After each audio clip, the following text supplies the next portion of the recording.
Thank you, brother, and it's my pleasure to be on. Uh, been looking forward to this for several weeks now since we arranged a new date, and well, I was going to say it was good to see all the faces from last time, but of course I can't see the faces now because there you go, good, that's better, because we had to switch cameras off. But it was it was good. I was going to say it's good to see brother Werner because he was the only one that was left on, but then he disappeared. But yeah, good to see some of you guys appearing back on. I don't know about over there.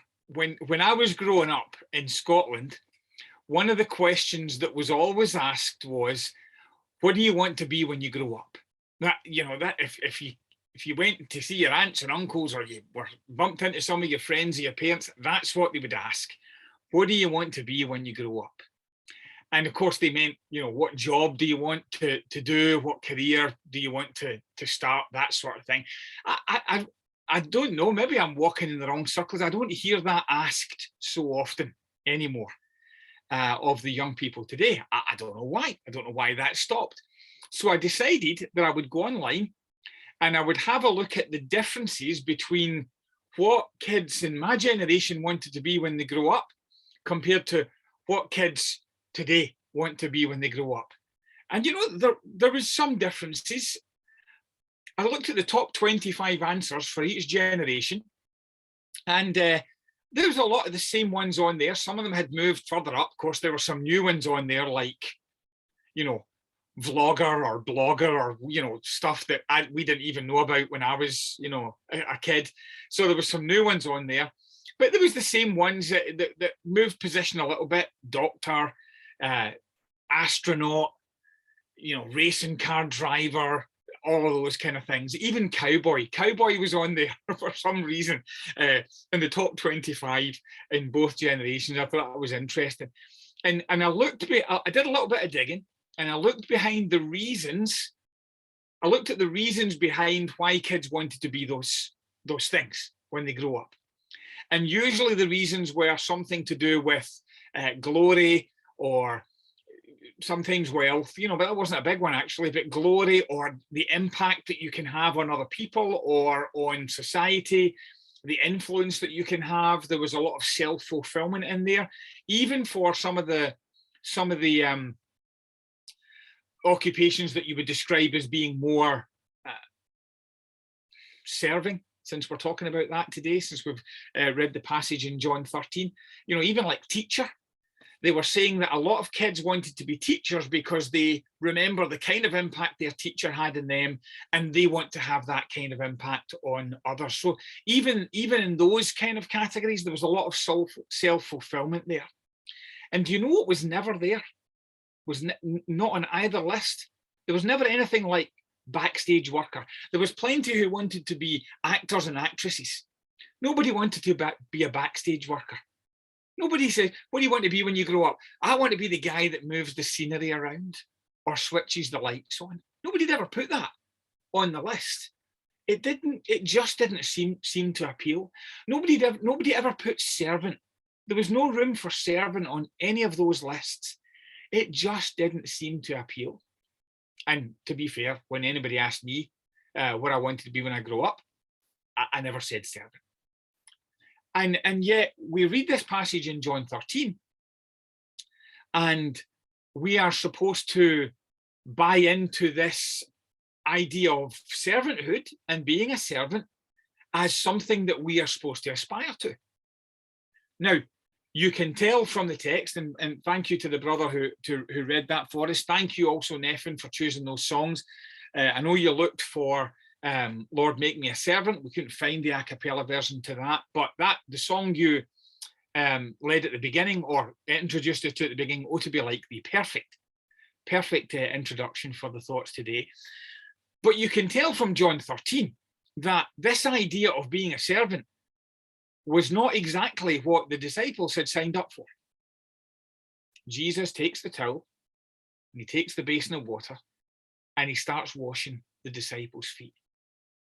Nobody else was offering to wash the feet. That's why Jesus had the opportunity to stand up and do that, because nobody had stepped up to that point and were offering to wash the feet of the others. Not one other disciple stood to serve the others. Now, if you keep a marker in John 13, because we'll look at this a few times, if you look back at verse 6 on John 13, you can tell that Simon Peter is uncomfortable with Jesus doing it. Okay, so in verse 6, it says, he came to Simon Peter, who said to him, Lord, do you wash my feet? So Peter's not entirely comfortable with this situation, but he's also not standing up and offering to do it himself. I get the impression Peter's thinking, Lord, you shouldn't be washing my feet. One of these other guys should be washing my feet. But he wasn't thinking about him washing the feet of the others. And we know this had been an issue before. You remember in Mark chapter 9, verses 33 and 34, where Jesus is frustrated because the disciples are all arguing about who's the greatest. So we know this was an issue. This isn't the first time this has reared its head. In Matthew chapter 20, you remember the story from verse 20 to 27, where the mother of James and John comes to Jesus with her two sons, and she makes that request of Jesus that one sits on the right hand and one sits on the left hand when he comes to his throne. So it's not new to Jesus that service wasn't an idea that excited these disciples. They had were big on social media these days, but they'll tell you, don't pay too much attention to social media, because what you're seeing there is someone's highlight reel. So don't look at someone's social media, I wish I had their life. You're only seeing their highlight reel. Well, if you saw the highlight reel of the disciples, washing feet and serving wouldn't have been the pictures that they were posting. They had a different idea of the highlight reel. They were more about greatness than service. They were more about the dramatic than servanthood, and they were more for the impressive than whatever was behind the scenes. And you know what? They definitely got some of that. The last time I was with you, title of my lesson was, if I remember correctly, From Ordinary to Amazing. Now, I only thought about this about 30 minutes before I came on, but today we're actually talking about the opposite. We're talking almost, in a sense, from amazing to ordinary. All right? Because if you look at the build up to John chapter 13, you go back to John chapter 6, what do we have? We've got the feeding of the 5,000. What a miracle. Can you imagine the 5,000 men? Can you imagine being there? Can you imagine being in that crowd and seeing those little portions of bread and fish being passed around and thinking, there's no way that's getting to me. And it gets closer and closer, and everyone eats enough and they're full and there's baskets left over. Right? Yeah, incredible. And then you've got the message where Jesus says, if you're going to follow me, you're going to have to follow me completely and boldly and fearlessly. And we know from the end of John chapter 6 that some left because Jesus was looking for total commitment. But I'll tell you, the disciples bought into that, because Jesus turned to them and says, are you going to leave as well? And I say, where else are we going to go? You got the words of life. And, they're looking at what Jesus is doing, these miracles. They're just seeing thousands of people fed with a few loaves and fishes, and they're buying into, this is the one we want to follow, because they're seeing greatness here. And then you move on to John chapter 9, and you've got the passage where Jesus heals the blind man. And so again, we've got this great miracle. If I remember, I'm not on that passage. If I remember it rightly, that's where they say never in history has a man who'd been born blind been healed. And here's Jesus healing this blind man. And the message that those who are there that day are getting is that the blind can see. And, his disciples, they saw something. They saw, here's a man worth following, because they're seeing greatness. They're seeing impressive. And then we get to John chapter 11. And things just keep getting better, because then we have Lazarus being raised from the dead. A dead man raised. And the message that Jesus gives them through that miracle and through the word that he says, that he offers new life. These disciples, they could live with that. In fact, they could even die for that. They decided. And then, as we near the climax obviously being the cross, and Jesus on the cross and his own resurrection 3 days later, we come to John 13. No miracle, just God washing feet. And the message, follow his example. But not in performing great miracles. Not in doing great things, not in doing anything just amazing that captures the imagination. They've seen amazing. They want to follow amazing. They're willing to die for amazing. And then we get to John 13 and we are confronted with ordinary. Or in the minds of these disciples, way less than ordinary. He's not doing anything that is immediately inspiring or thrilling. John 13 doesn't resemble greatness at all to the disciples. Serving. It's washing feet. And as the Lord of all creation takes a breath and stoops to serve. Serve in a way that we would insist is beneath them. That Peter insisted was beneath them. And they're not so keen. But here's why we should be. 3 things we're going to look at tonight very quickly. There's life in serving like Jesus. There's joy in serving like Jesus. And there is freedom in serving like Jesus. And in all 3, we will be more like Christ than at any other time and in any other way than we could ever be. So there's life in serving like Jesus. Why am I saying there's life in serving like Jesus? Because the humility, and by the way, I'm going to keep on saying serving like Jesus because it's a very specific kind of serving. The humility that's required to serve like Jesus makes us correctable. The humility that's required makes us correctable. Go to Matthew chapter 23. Here we have a picture of service without humility. And that's why I'm very specifically talking about serving like Jesus. Matthew chapter 23. Let's begin in verse 5.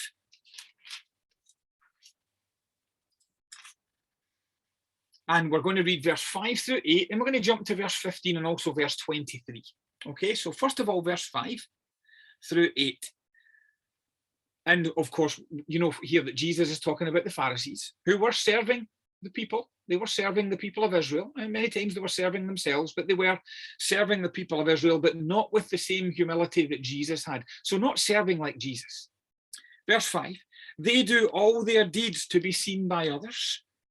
For they make their phylacteries broad and their fringes long, and they love the place of honour at feasts and the best seats in the synagogues, and greetings in the marketplaces, and being called rabbi by others. But you are not to be called rabbi, for you have one teacher, and you are all brothers. Look at verse 15. Woe to you, scribes and Pharisees, hypocrites, for you travel across sea and land to make a single proselyte, and when he becomes a proselyte, you make him twice as much a child of hell as yourselves.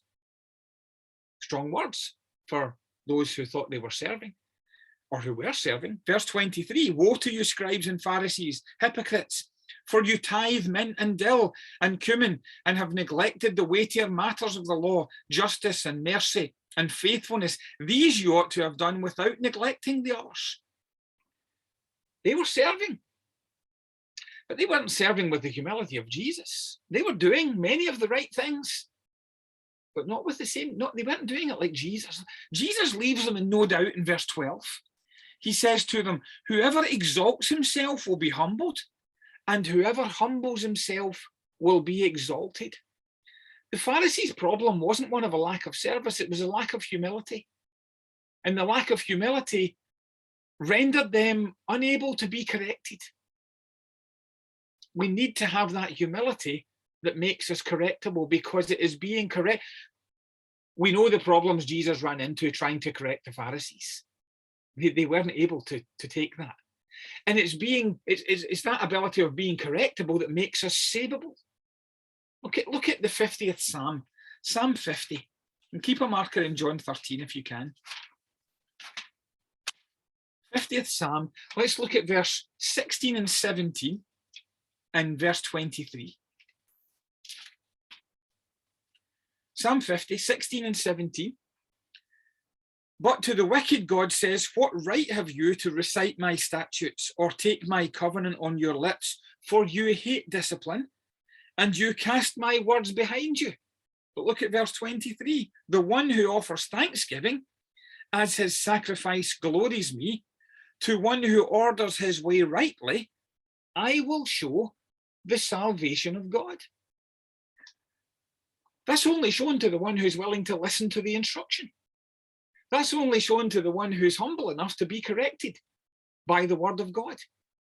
Because having the humility that makes us correctable, and then therefore by being correctable, being savable, having that humility proves that we have a heart that will listen. Look at 2 Timothy chapter 4.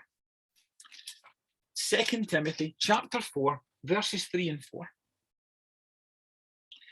For the time is coming when people will not endure sound teaching, but having itching ears, they will accumulate for themselves teachers to suit their own passions, and will turn away from listening to the truth and wander off into myths. Rather than living by their own arrogance, what Paul is writing to Timothy is here, they needed to have the humility of Jesus that made them correctable, that made them listen to instruction rather than listening to it with what they wanted to hear, rather than following their own way. The CEV translation puts the same passage like this. There will come a time when people will not tolerate sound teaching. They will collect teachers who say what they want to hear because they are self-centered. The Voice translation says this: because a time will come when some will no longer tolerate sound teaching. Instead, they will live by their own desires. They'll scratch their itching ears by surrounding themselves with teachers who approve of their lifestyle and tell them what they want to hear. And of course, in doing so, will be lost because they are not correctable and therefore not savable. So there's life in having the humility of Jesus. There's life in serving like Jesus and having that kind of humility that it takes. There's also joy in serving like Jesus, because the love that is required of serving like Jesus makes us the kind of people who are devoted. There is a devotion, a type of devotion that comes along with having the love required that enables us to serve like Jesus. Look at the kind of serving that Jesus is talking about. Go back to Matthew chapter 6 this time. Matthew chapter 6, verse 24.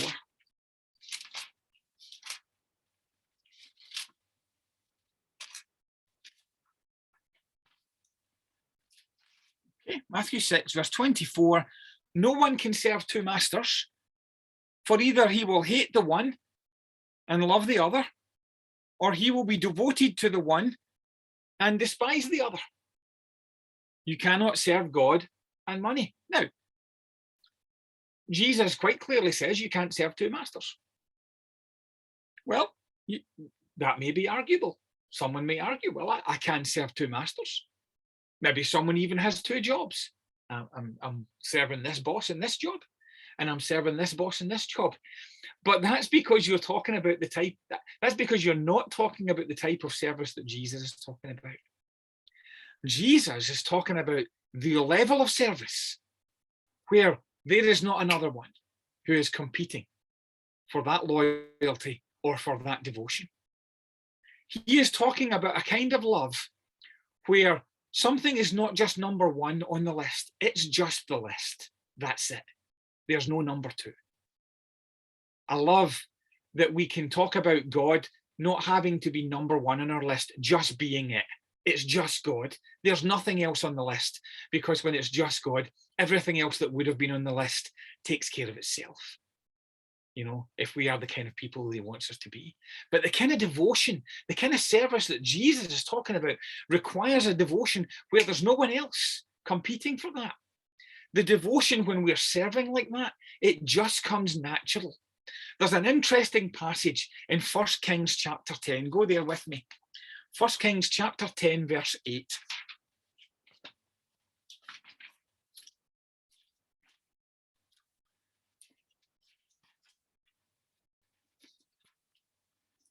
Okay, 1 Kings chapter 10, verse 8. So it reads there, happy are your men. This is the Queen of Sheba talking to Solomon. Happy are your men. Happy are your servants who continually stand before you and hear your wisdom. I love how the New English translation puts that. Queen of Sheba says, your attendants who stand before you at all times and hear your wise sayings are truly happy. What was it about serving Solomon that brought such joy? What was it about being devoted to Solomon that brought such joy? I mean, it couldn't just have been because Solomon was almost always right. It couldn't just be that. We've known people like that who are almost always right, and we don't always love them. And if we don't, they certainly don't bring us joy. But they were happy because they served him with love. They loved to serve him. No, we're not happy being here because Solomon's almost always right. I'm sure that was good. But we just love to serve this king. I remember reading a story about a woman, a Christian lady, who married a man who wasn't a Christian. And he very quickly in their marriage became very abusive. And mostly mentally and verbally and that sort of thing. And he was a bit of a drunkard, and even when he was sober, very, very demanding. And so when he came home at night, he would expect the dinner that he wanted to be ready on time, everything just right, house tidy. I mean, he was just very, very demanding over it. And he would go to work in the morning, and he would leave a list on the refrigerator door, and these were the tasks that she had to have done before he came home. And if she didn't have them done, then there would be a price to pay. So she would have to check off the list. And she was very unhappy, because there were some days that she didn't get the list done, and her life was miserable. And even on the days that she got the list done, she just wasn't happy with this man.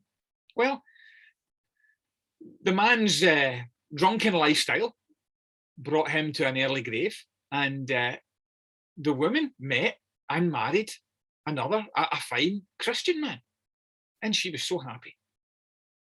And they were married for several years, and she was loving her new life with this man. And one day, as she was clearing out some old stuff, she found one of her ex-husband's old lists, the ones that he used to put on the refrigerator. And she looked at that list and remembered those bad days. But to her surprise, she found that she was doing all of the same things on the list for the husband that she was now married to, and was happy to do so without a thought. And her life was full because she was doing it with love. She was serving with love, and serving with that kind of love brought a devotion to that husband that brought joy to her life. There's a perfect example in Genesis chapter 29. Go there with me. Genesis chapter 29, verse 20. You'll know this story. And we're just going to read the one verse from it. Genesis chapter 29, verse 20, story of Jacob. So Jacob served 7 years for Rachel. And what does it say there? And they seemed to him but a few days because of the love that he had for her. Jacob was more than glad to serve for Rachel's hand. 7 years. And it says it seemed like they were just a few days. The love that he had for Rachel gave his service a whole new meaning, and even brought joy to those 2,500 plus days. There's joy in serving like Jesus because the love that's required to serve like Jesus brings a devotion. that brings with it a joy. And then there's freedom in serving like Jesus. And here's where we come to being the most Christ-like that we can ever be. Because the nature that is required to make us serve like Jesus makes us Christ-like in a way that nothing else can match. If we mentioned Matthew 20 earlier, let's go there. And we mentioned, the verses from 20 to 27, where James and John's mum was asking for those privileged positions. But look at what Jesus says in verse 28, Matthew chapter 20, verse 28. Jesus quite clearly says, even as the Son of Man came not to be served, but to serve, and to give his life as a ransom for many. The Son of Man, Jesus, came not to be served, but to serve. Now, the question I want to ask you is, was this a temporary interruption in the existence of God the Son? Was being the servant a new experience for God the Son? Or was he always serving? We have to go to Philippians 2. It's one of my favourite passages. The congregation here always laugh because it seems like every second lesson I have, I say, this is one of my favourite passages. I've got to the stage in my life where it's just difficult now for me to choose my favourite passage. So I have multiple, but this one has been my favourite for many, many years. Philippians chapter 2. Obviously I love from verse 1 through 11, but we're just going to read verse 6 and 7 today. Philippians chapter 2, verse 6 and 7. And Paul writes there, who, though he was in the form of God, did not count equality with God, talking about Jesus obviously, did not count equality with God a thing to be grasped, but emptied himself by taking the form of a servant, being born in the likeness of men. Now, the ESV, which I'm reading for, says that in verse 6, he was in the form of God. The King James Version, the New International Version, many other translations will translate verse 6 as being in the form of God. Now, I'm not going to pretend anything here. I am not a Greek scholar by any means, all right? So I rely on those who are scholars with these sort of things, the same as you guys. But I've looked up this word being, translated he was in the ESV. So verse 6, being in the form of God. Being is, you don't have to remember any of this, but it's really interesting. The word being is what's called a circumstantial participle. All that means is the meaning of it, the translation of it depends on the context. That's all. So circumstantial, it really depends on the circumstances surrounding it in the verse. That's all it means. But here's the thing. The word translated being can mean either despite or because. It can mean either one. So it could be despite being in the form of God, or in spite of being in the form of God, or it could mean because he was in the form of God. Now that makes quite a difference. Let me give you an example. I don't know anything about South African soccer, all right? And with the discussion we had with Brother Gerber at the beginning, maybe I should have changed this example to rugby. I don't know. But I looked up some things about South African soccer. So here's the thing, right? I know you guys have, I've written it down. I know you guys have a competition called the Nedbank Cup. Yeah? Okay. So I may be, in fact, someone correct me if I'm wrong here. If you have to unmute yourself to correct me, please do. I have two teams here. One's called De Beers AFC. I believe that's a local amateur soccer team. Is that right? Okay. And then I have Mamelodi Sundowns. Am I saying that right? Mamelodi? Mamelodi Sundowns. So Great. one of the poorer teams. Well, that's not what I read on. That's not what I read on Wikipedia, but obviously not the one Brother Gerber supports. So there you go. So here's the thing with this word being. So it's being in the form of God, in spite of, or because. Which one is it? If we're going to use these two football teams, if I said being a De Beers AFC supporter, I predict our team will win the Nedbank Cup.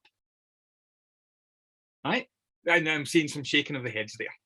Because but I can use that word being in Greek. It doesn't make a lot of sense in English. But in Greek, that can mean, despite the fact I am a De Beers AFC fan, I predict we will win the Nedbank Cup. What you're saying is, I concede that this is not characteristic of my team. So it's called concessive. All right. I'm conceding this isn't characteristic of my team or consistent with their standing in the game. But hey, I'm going to predict they win the Nedbank Cup anyway. That's concessive being, despite. But if I say being a Mamelodi Sundowns fan, I predict that my team will win the Nedbank Cup. What you're doing there is expressing cause. Because I am a Mamelodi Sundowns fan, I predict we will win the Nedbank Cup, because that is consistent with the nature and standing of my team. And that's precisely why I would predict this. You get the difference between the two? Now, if you take that to Philippians chapter 2, verse 6 and 7, if you read Philippians 2:6 as concessive, so in spite of the fact that Jesus was in nature God, he poured himself out, taking on the very nature of a servant.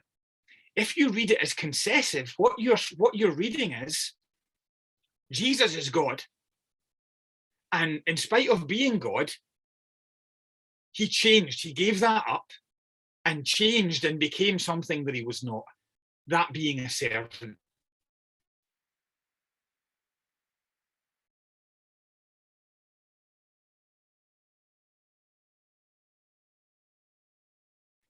He went from God to precisely because he was in the very nature God.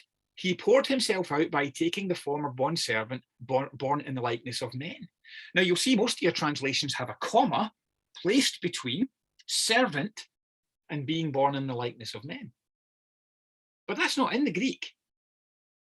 And if you take that comma away and read being as expressing cause, we're not saying, oh, even though Jesus was God, he gave up that and became a servant. What you're reading is, because Jesus is God, he came down, he thought nothing of coming down and becoming a servant in the likeness of men.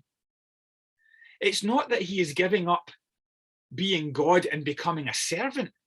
It would be that he is changing from being a servant as God to being a servant as a man. Still serving, but now it's in the likeness of man. Now it's in the body of man.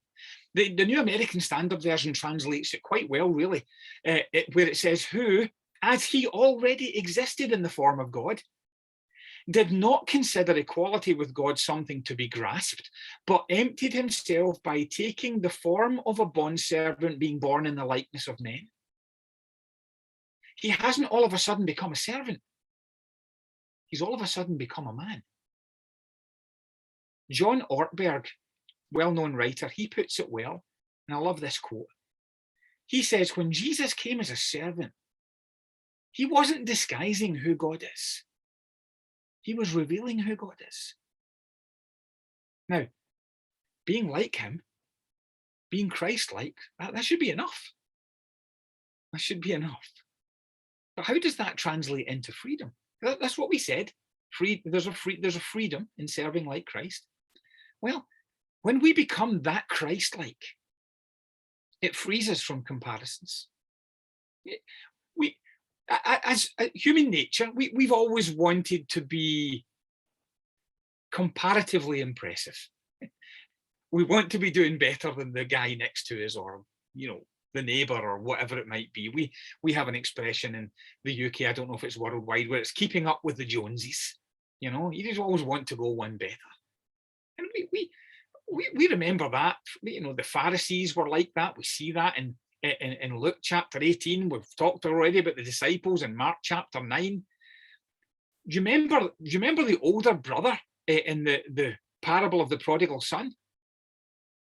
And the younger brother comes back, right? And the older brother hears the party going on. You see it in Luke chapter 15, verse 29 and 30. And can you remember what the older brother did? Compared himself to the younger brother, didn't he? He's been off doing that, and I've stayed, and I've served, and I've worked, and I've done all these things. And what was he saying? I'm better than him. We love to be better than the next guy. We love to be comparatively impressive. And look where it got these guys. Look where it got the Pharisees. Look where it got the disciples in their arguing and the way they frustrated you. Look where it got the older brother. Is it possible that we could be so Christ-like in serving that nothing else matters? Imagine you meet someone you've not seen for a while. Oh, Paul, what are you doing these days? I'm serving like Jesus. Where do you go after that? What's anyone going to say to you after that? What if you're sitting down in one of these business meetings or something? What's your goals? Oh, I want to be more Christ-like. Okay. Well, I had some goals in mind, but I'm kind of embarrassed to mention them now because they really don't measure up to that. Or what if someone asked you, what's your greatest achievement? Well, I've become a humble servant in the mold of Jesus. Of course, you're not allowed to tell them that, or you've automatically lost your humility. But, you know, that aside, you know, end of comparisons. Nobody can go anywhere further than that.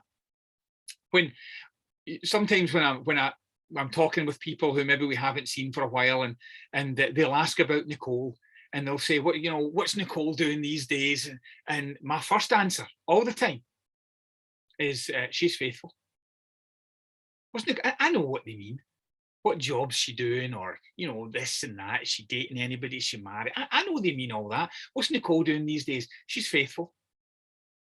It's not because I'm ashamed of any other part of her life, or what she's doing, or what she's accomplished, or what her goals are, or plans, or anything like that. It's not because she's fallen short in any way secularly, as far as I'm concerned. It's just because, for me, that's the biggie. What's Nicole doing these days? Oh, she's faithful. That's the one that I wouldn't swap for anything else. Anything else you can offer, anything else that she can do. Nothing else compares.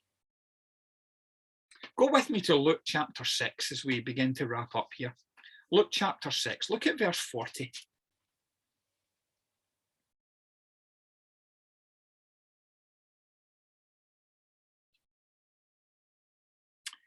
Luke chapter 6, verse 40 says, a disciple is not above his teacher, but everyone, when he is fully trained, will be like his teacher. Will be like his teacher.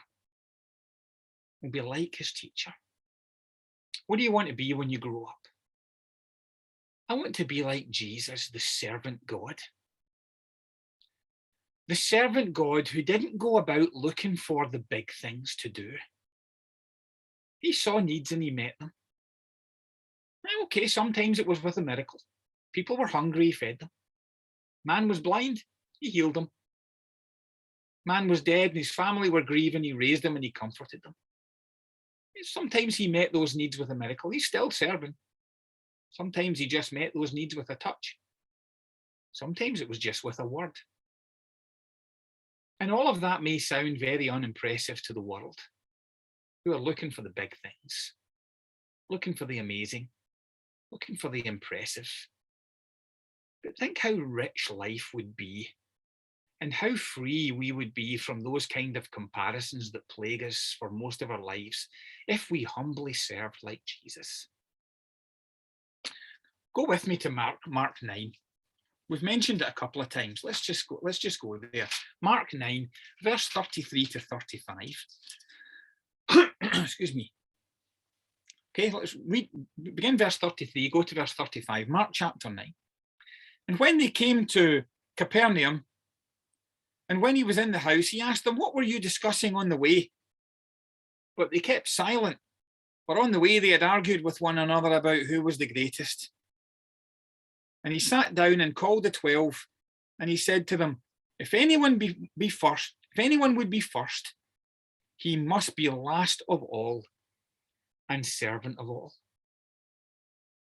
Now, if you read that, I'm going to suggest that Jesus isn't giving orders there. Jesus is simply describing what his kind of world would look like. Jesus is simply painting a picture here of what it would be, of what life would be like if we could get to grips with serving like he does. Not did, does. We can offer all sorts of incentives for people to serve more, rewards. Listen, we could put people in a guilt trip for not serving the way they should, and make them do more. We could make it compulsory. We could have lines drawn here where people have to do so much to qualify for this or that or whatever. But the best thing that we can do is realize that we are never more like Christ than when we serve. I picked that title because I read somewhere that we are never more like Christ than when we forgive. And I want to change that to we are never more like Christ than when we serve. Because even in forgiveness, Jesus was serving. Remember, it says the Son of Man came not to be served, but to serve, and to give his life as a ransom for many. Even in going to the cross and obtaining forgiveness for us, he was serving our needs for that forgiveness. Jesus has served us. God has served us since time began. Everything, preparing us for being offered that forgiveness so that we can live eternally with him, doing whatever it took so that we could have that promise and that guarantee. If someone's not a Christian tonight, getting to grips with serving like Jesus is going to save your life eternally. But if you're a Christian tonight, getting to grips with serving like Jesus is going to free your life here and now by making us more Christ-like than we could ever be at any other time, with all of the life and joy and freedom that goes along with it. God bless. Thank you for listening.